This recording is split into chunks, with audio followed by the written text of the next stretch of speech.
Es bien conocida la devoción a la Virgen que tenía San Juan Damasceno, doctor de la Iglesia. Nos han llegado 3 homilías que pronunció en Getsemaní sobre la muerte y asunción de María al cielo. En ellas se reflejan las tradiciones de los primeros siglos, pero principalmente la explicación que dio Juvenal, arzobispo de Jerusalén. La muerte de María. Pulqueria, esposa del emperador de Bizancio, había llegado a Jerusalén para llevarse el cuerpo de la Virgen a Constantinopla. Juvenal, que era el arzobispo, dijo que eso no era posible y le explicó entonces esta tradición inmemorial. Cuando la madre de Jesús iba a morir, los apóstoles llegaron a Jerusalén y se reunieron en torno a la Virgen ya moribunda. Un coro de ángeles apareció junto a María entonando cánticos antes de que ella entregara el alma en manos de su Hijo Jesucristo, quien bajó expresamente del cielo para recibirla. A continuación vemos cómo nos lo cuenta el Damasceno, que para referirse a la muerte de la Virgen prefiere utilizar los términos dormición y migración. En verdad, la muerte de los santos es preciosa, pero mucho más preciosa es la migración de esta vida por parte de la Madre de Dios.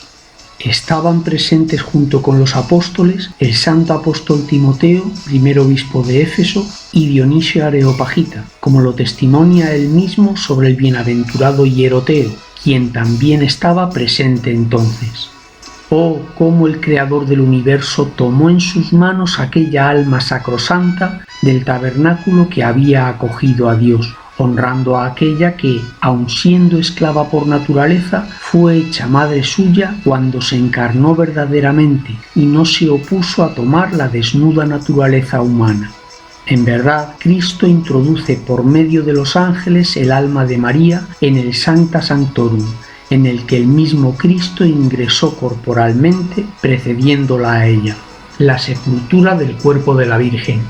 En su explicación a la emperatriz de Bizancio, Juvenal dijo que el ataúd con el cadáver de la Virgen fue trasladado por los apóstoles hasta un monumento de Getsemaní en el Monte de los Olivos, todo entre cánticos de ángeles en solemne procesión.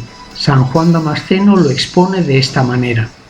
Y así, cuando encomendó su santa alma a Dios, el cuerpo fue llevado en manos de los apóstoles, mientras el Rey de Reyes lo recubrió con el esplendor de su invisible divinidad. El cuerpo suyo que había recibido a Dios fue depositado entre cánticos de los ángeles y los apóstoles en una tumba en Getsemaní, y en este lugar los ángeles no dejaron de estar presentes y de cantar durante 3 días completos. Unos ángeles rendían tributo y escoltaban su alma inmaculada y santísima y la acompañaban en su subida al cielo, hasta el trono donde condujeron a la reina. Otros rodeaban el divino y sagrado cuerpo y celebraban a la Madre de Dios con himnos propios de los ángeles. La resurrección y asunción de la Virgen. Juvenal refirió a Pulqueria que los cánticos angélicos cesaron al 3er día. Fue entonces cuando llegó el apóstol Tomás, pues venía de tierras muy lejanas, y pidió a Pedro que abrieran el sepulcro para venerar el cuerpo de María. Cuando lo hicieron solo encontraron los lienzos funerarios con maravillosos perfumes.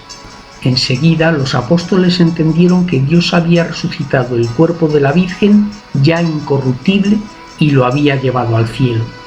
Claro, cuando los emperadores Marciano y Pulqueria supieron esto, pidieron al arzobispo Juvenal que les enviase el ataúd con los fragantes lienzos funerarios de María, y ellos los depositaron en el santuario de la Theotokos, Madre de Dios, en las Blaquernas, Constantinopla.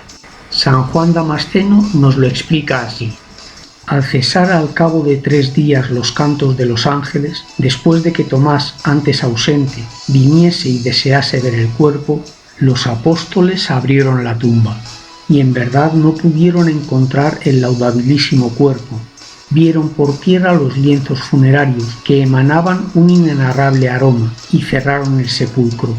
Estupefactos, solo pudieron pensar que aquel que había tomado carne de la Virgen María para unirla a su propia persona, se había hecho hombre de ella y había nacido de ella, y que había conservado incorrupta su virginidad después del parto, se había complacido honrando su inmaculado cuerpo con la incorrupción, después de que su alma saliera de él, y trasladándolo antes de la resurrección final. María resucita y va al trono como reina. Dios, sin estar sometido a la ley, cumple la ley que Él mismo ha traído, pues Él prescribió este deber de los hijos hacia los padres: honra a tu padre y a tu madre. Convenía que aquella que había conservado la virginidad intacta en el parto, conservase también incólume su cuerpo después de la muerte. Tu cuerpo inmaculado y exento de toda mancilla no fue dejado en la tierra, sino que tú, reina, ama, señora y verdadera madre de Dios, fuiste trasladada a las moradas regias de los cielos.